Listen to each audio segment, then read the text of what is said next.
Dia 225, Neemias capítulo 5, do versículo 14 ao capítulo 7, versículo 73. Também, desde o dia em que fui nomeado governador na terra de Judá, desde o 20º ano até o 32º ano do reinado de Artaxerxes, 12 anos, nem eu nem meus companheiros comemos o pão que me cabia como governador, mas os primeiros governadores que estiveram antes de mim oprimiam o povo e tomaram dele pão e vinho, além de 40 moedas de prata. Até os seus servos dominavam sobre o povo. Eu, porém, não fiz assim por causa do temor de Deus. Pelo contrário, também trabalhei na reconstrução da muralha sem comprar nenhuma terra. E todos os meus servos se juntaram ali para a obra. Também hospedei 150 homens dos judeus e dos magistrados, além daqueles das nações vizinhas que vinham até nós. O que se preparava para cada dia era um boi e 6 ovelhas escolhidas. Também à minha custa eram preparadas aves e de 10 em 10 dias muito vinho de todos os tipos. Nem por isso exigi o pão devido ao governador, porque a servidão deste povo era grande. Lembra-te de mim para meu bem, ó meu Deus, e de tudo o que fiz por este povo. Quando Sambalate, Tobias, Gesem, o árabe, e o resto dos nossos inimigos ouviram que eu tinha reconstruído a muralha, e que nela já não havia brecha nenhuma, ainda que até este tempo eu ainda não tivesse colocado os portões no seu lugar, Sambalate e Gesem mandaram dizer a mim: venha, vamos nos encontrar numa das aldeias do vale de Ono. Na verdade, o que eles queriam era me fazer mal, por isso enviei-lhes mensageiros para dizer: estou fazendo uma grande obra e não posso descer até aí. Por que devo parar a obra para ir me encontrar com vocês? 4 vezes eles fizeram o mesmo pedido, mas eu lhes dei sempre a mesma resposta. Então Sambalate me enviou pela 5ª vez o seu servo, que trazia na mão uma carta aberta. Nela estava escrito o seguinte: entre os gentios se ouviu, ó Gesem, também está dizendo que você e os judeus estão querendo se rebelar e que por isso você está reconstruindo a muralha. Também, segundo se diz, você quer ser o rei deles e pôs alguns profetas para falarem a respeito de você em Jerusalém, dizendo: ele é o rei de Judá. Ora, isso certamente vai chegar aos ouvidos do rei. Portanto, vem agora e vamos em conjunto conversar a respeito disso. Mandei dizer-lhe: nada disso que você está dizendo aconteceu. Você está inventando tudo. O que todos eles queriam era nos amedrontar. Eles diziam: as mãos deles largarão a obra e ela não será concluída. Agora, pois, ó Deus, fortalece as minhas mãos. Quando fui à casa de Semaías, filho de Delaías, filho de Meetabel, que estava impedido de sair de casa, ele me disse: vamos nos encontrar na casa de Deus, dentro do templo. Vamos fechar as portas do templo, porque virão matar você. De noite eles virão matar você. Porém eu disse: você acha que um homem como eu fugiria? Alguém como eu entraria no templo para salvar a vida? De maneira nenhuma entrarei. Então percebi que não era Deus quem o tinha enviado, mas que ele falou tal profecia contra mim, porque Tobias e Sambalate o haviam subornado. Para isto, o subornaram para me amedrontar e para que, fazendo isso, eu viesse a pecar, para que pudessem atacar a minha reputação e me afrontar. Lembra-te, meu Deus, de Tobias e de Sambalate, segundo as coisas que fizeram, e também da profetisa Noádia e dos outros profetas que quiseram me amedrontar. A reconstrução da muralha foi terminada aos 25 dias no mês de Elul, em 52 dias. Quando todos os nossos inimigos ouviram isso, todos os gentios à nossa volta temeram e decaíram muito no seu próprio conceito, porque reconheceram que foi por intervenção do nosso Deus que fizemos esta obra. Também naqueles dias, alguns nobres de Judá escreveram muitas cartas a Tobias, e cartas de Tobias vinham para eles, pois muitos em Judá eram aliados dele, porque era genro de Secanias, filho de Ará, e o seu filho Joanã havia casado com a filha de Mesulão, filho de Berequias. Também falavam das suas boas ações na minha presença e levavam a ele as minhas palavras. Tobias escrevia cartas para me amedrontar. Depois de reconstruída a muralha e colocados os portões no seu lugar, estabelecidos os porteiros, os cantores e os levitas, eu nomeei Hanani, meu irmão, e Ananias, comandante da fortaleza, para que cuidassem da segurança de Jerusalém. Ananias era homem fiel e temente a Deus, mais do que muitos outros. E eu lhes disse: os portões de Jerusalém não devem ser abertos antes que o sol faça sentir o seu calor, e os portões devem ser fechados e trancados enquanto os guardas ainda estão ali. Escolham guardas entre os moradores de Jerusalém, alguns para que fiquem nos postos de guarda e outros para que fiquem em frente das suas próprias casas. A cidade era espaçosa e grande, mas havia pouca gente nela e as casas ainda não haviam sido reconstruídas. Então o meu Deus me pôs no coração que ajuntasse os nobres, os magistrados e o povo para registrar as genealogias.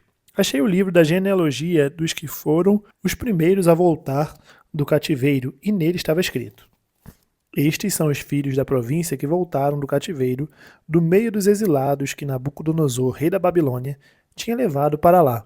Eles voltaram para Jerusalém para Judá, cada um para a sua casa, e vieram com Zorobabel, Jesua, Neemias, Azarias, Raamias, Naamane, Mordecai, Bilzã, Misperete, Bigvai, Neum e Baaná. Eis o número dos homens do povo de Israel. Os filhos de Paróis, 2.172. Os filhos de Cefatias, 372. Os filhos de Ará, 652.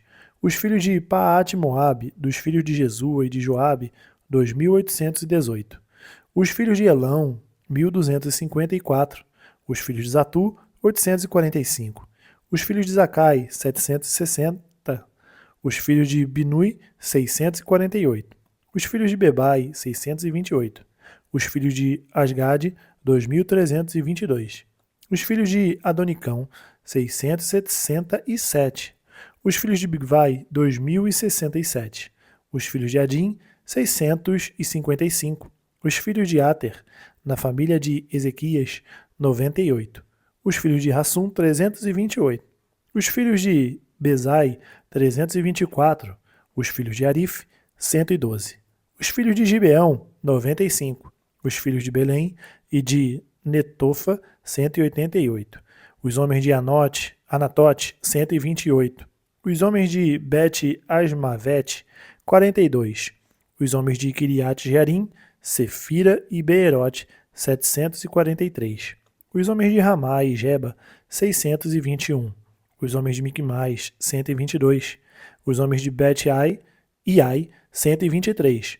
Os homens do outro Nebo, 52.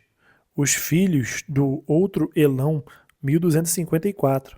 Os filhos de Harim, 320. Os filhos de Jericó, 345. Os filhos de Lode, Hadid e Ono, 721. Os filhos de Senaá, 3.930. Os sacerdotes, os filhos de Gedaías, da casa de Jesua, 973. Os filhos de Imer, 1.052. Os filhos de Passur, 1.247. Os filhos de Harim, 1.017. Os levitas, os filhos de Jesua, de Cadmiel, dos filhos de Odeva, 74. Os cantores, os filhos de Asaf, 148. Os porteiros, os filhos de Salum, os filhos de Ater e os filhos de Talmon, os filhos de Acube e outros filhos de Hatita, os filhos de Sobai, 138.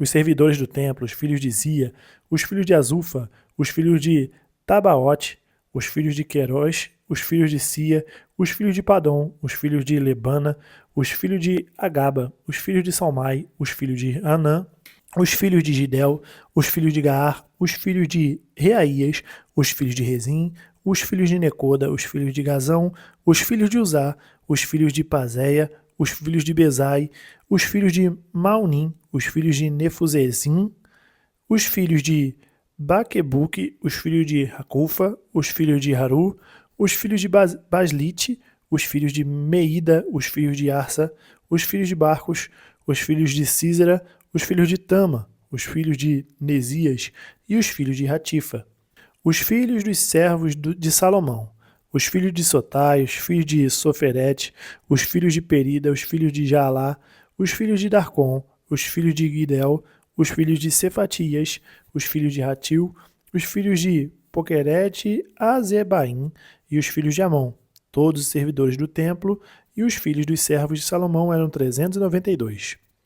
Os seguintes voltaram de Tel-Melá, Tel-Arza, Querube, Adom, Imer, porém não puderam provar que suas famílias e a sua linhagem eram de Israel. Os filhos de Delaías, os filhos de Tobias, os filhos de Necoda, 642. Dos sacerdotes, os filhos de Rabaías, os filhos de Cois, os filhos de Barzilai, que tinha casado com uma das filhas de Barzilai, o Gileadita, e que foi chamado pelo nome dele. Estes procuraram o seu registro nos livros genealógicos, porém não acharam.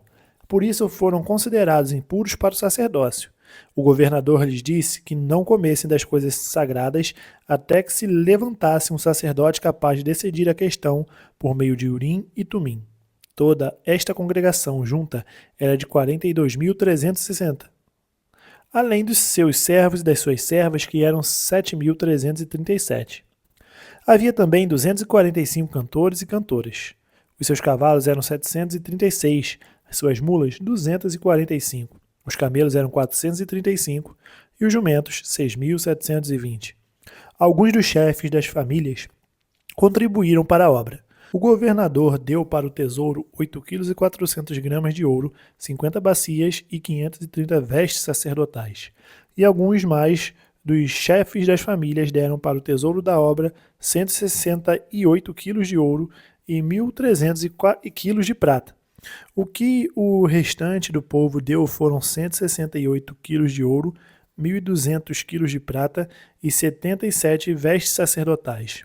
Os sacerdotes, os levitas, os porteiros, os cantores, alguns do povo, os servidores do templo e todo Israel moravam nas suas cidades. 1 Coríntios capítulo 8, do versículo 1 ao 13. No que se refere às coisas sacrificadas a ídolos, sabemos que todos temos conhecimento. O conhecimento leva ao orgulho, mas o amor edifica. Se alguém julga conhecer alguma coisa, ainda não conhece como deveria conhecer. Mas, se alguém ama a Deus, esse é conhecido por ele. Quanto a comer alimentos sacrificados a ídolos, sabemos que o ídolo por si mesmo nada é no mundo e que não há senão um só Deus. Porque ainda que existam alguns que são chamados de deuses, quer no céu ou sobre a terra, como há muitos deuses e muitos senhores, para nós, porém, há um só Deus, o Pai, de quem são todas as coisas e para quem existimos, e um só Senhor, Jesus Cristo, por meio de quem todas as coisas existem e por meio de quem também nós existimos. Entretanto, nem todos têm esse conhecimento.